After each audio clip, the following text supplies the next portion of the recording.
Oh boy, disclaimer. Welcome one and all to Simpsons Treehouse of Horror Countdown Review. Continue watching, if you dare.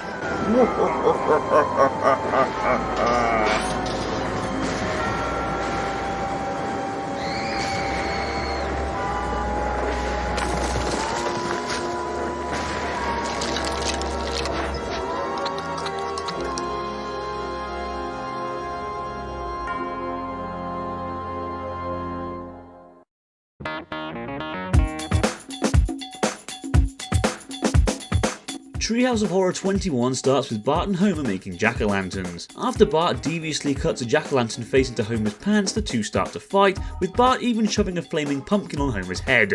Professor Frink then pauses the footage and does something we haven't seen since, I believe, Treehouse 5. He warns the audience about the violence they can expect in this episode. I love the reference to the Alien films used here. He then explains that viewers can use their TiVo remote to fast forward past all the non-family friendly content. Sadly, he fast forwards too far and spoils the show for everyone. In sheer disgust with himself, he points the remote at himself, fast forwarding his age until he dies. His ashes then make the title card. It's a shame they didn't show us the unfast forwarded footage because it looked pretty entertaining, but what we got was pretty fun too. Frink's mannerisms as he ages are a delight. I'm getting on with the grey and the The intro then takes a random turn though, as a Frankenstein monster grabs the TiVo remote and says he will watch The Office. We then see a montage of different classic monsters and a parody of The Office intro. Why? Fucked if I know.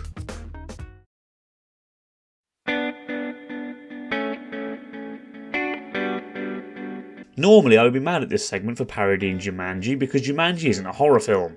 However, after yesterday's instalment, I'm willing to go into this with an open mind.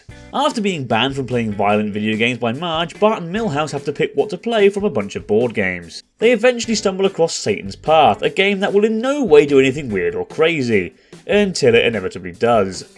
After Bart rolls, or pops in this case, a 2, the rejected board games all come to life, turning Springfield into a giant game board. Well, I'm glad I kept my mind open because this is a really good parody of Jumanji. It takes its inspiration from Jumanji, but gives it a fresh coat of paint. There's lots to enjoy and see in this segment. I love when Milhouse and Bart start listing all the board game knockoffs they have. Mousecatch, Battleboat, Monopoly, Crate of Apes, Yatsu, Tiddlywonks. Furthermore, it's a very imaginative segment. All the board games and toys coming to life are wonderful. The Slinky crushing the car, Rod and Todd being killed in a giant Kaplunk set, a literal pack of Crazy 8, Grandpa being the diver in Mousetrap, and several Springfield citizens becoming Yahtzee dice are all really cool and fun ideas. It's a pretty funny segment with some decent laughs. Milhouse complaining he always gets the thimble is a fun gag, as is the trap on Mousetrap not working properly. I think we all feel the pain Bart is going through here. I think Chief Wiggum gets the best gag though. For me, it's game, set, and match. I think you mean check and mate. Just got crushed by a giant horse, Lou.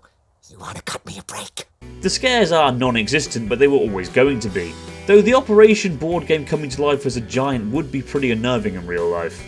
Lisa reads the instructions and discovers that to change everything back, Bart and Milhouse have to beat every game to beat Satan's Path. And this is where the segment kinda loses me, simply because we don't see them complete anything. Hell, they even lose at battle boats and Milhouse dies while they try to save themselves on Scrabble pieces. It's as if the writers forgot what the objective was. Bart does complete Mousecatcher though, and the world resets itself back to normal, even bringing Milhouse back to life. Bart and Milhouse then agree just to play Hangman, which also comes to life. Milhouse then fucks up by guessing number 3, because he's a moron, and they get hung.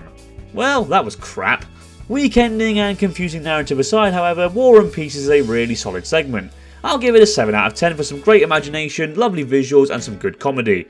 A better structured objective and ending, however, would have made it even better.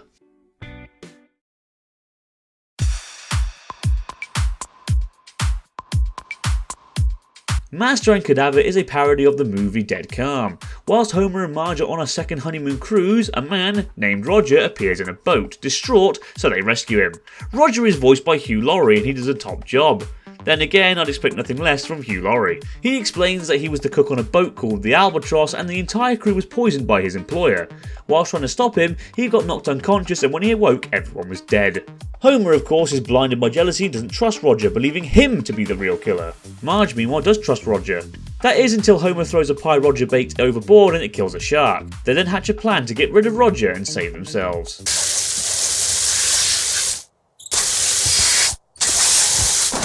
Come and get it, Barnacles.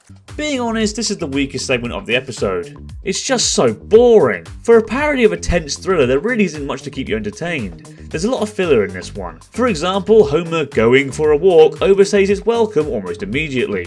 And it isn't funny either. Then again, not many of the jokes are. There's one joke where Homer puts his sunglasses on and through his eyes we see what looks like Roger playing with Marge's breasts. But then Homer takes them off and oh look, he wasn't playing with her breasts. Did a year 4 child write this? Oh, Roger survives the attempted murder, by the way. I'm sure you're all shocked. And the big twist, if you can call it that, is obvious from the very start. It turns out Roger is innocent. I'm in shock and awe. I've honestly lost count of how many twists have just turned out to be the opposite of what happened in the source material. How lazy can you get? Though I'll admit, Roger explaining how the shark died was pretty funny. The pie was clean. The shark died from the fuel leaking out of your boat. Oh, yeah. Oops. Homer kills Roger so he can't report them, only for the whole crew to revive. It turns out they already had suspicions about being poisoned, thus taking an antidote. Quite why they acted dead for so long, I'll never know. Homer then kills all of them, and a pelican, to cover his tracks. Racked with guilt, Marge then kills herself. Christ almighty, take a fucking breath! This segment goes from nothing happening to a clusterfuck in a matter of seconds. Oh, and the ending is balls. It turns out the entire segment was imagined by Maggie. It's not as bad as making it all a dream, but it's pretty damn close. And then Maggie all of a sudden gets eyeliner on one eye and smiles eerily at the camera in the style of Alex from A Clockwork Orange, whilst the Clockwork Orange theme music plays. Why? What's the point? It's just thrown in as an excuse to have another reference in there.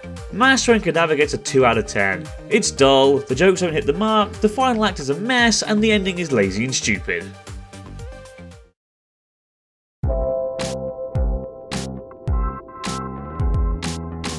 Oh good god, that's just what this bloody episode needed. A Twilight parody.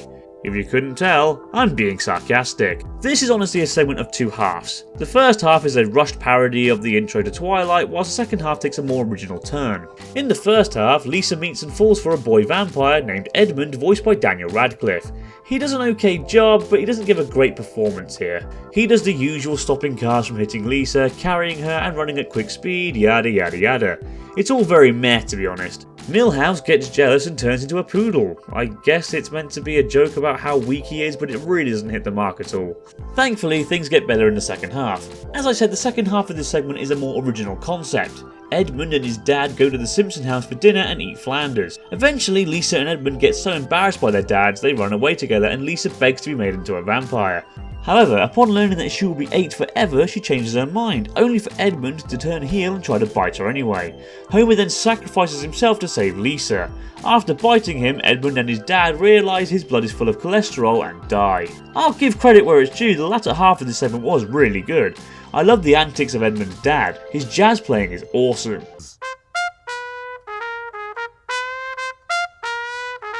The segment also gets points for being funny. Edmund's dad timing the green lights is a hoot, as is Homer turning into a bat. The highlight of this segment though is when Homer and Edmund's dad drive through the vampire district. Here we see many different variations of vampires from different media. We even see the Sesame Street Count biting Big Bird. That's brilliant. Sadly though, the first half does drag it down a lot. Not much happens and it just doesn't interest me. Also, the ending is weak. Sure, Bat Homer is funny, but then Lisa looks down in dismay and then it just stops. That's it. And not only that, but that's the end of the episode too. No monologue from a character, no fourth wall break, nothing. What a crap end. TWEENLIGHT gets 5 out of 10. Its third act was really fun and original, but it took way too long to get there. The rest of the segment was uninspiring and downright dull.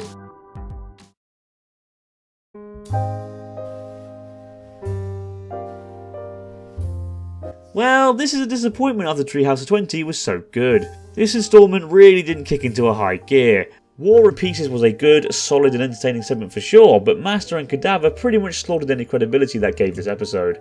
And whilst TWEENLIGHT tried, it was too hit and miss to pull the episode back full throttle. I'm giving Treehouse of Horror 21 a 5.5 out of 5. It was funny, well animated and entertaining at points, but not throughout the entire episode. Also, it was less scary than a child's pop-up book.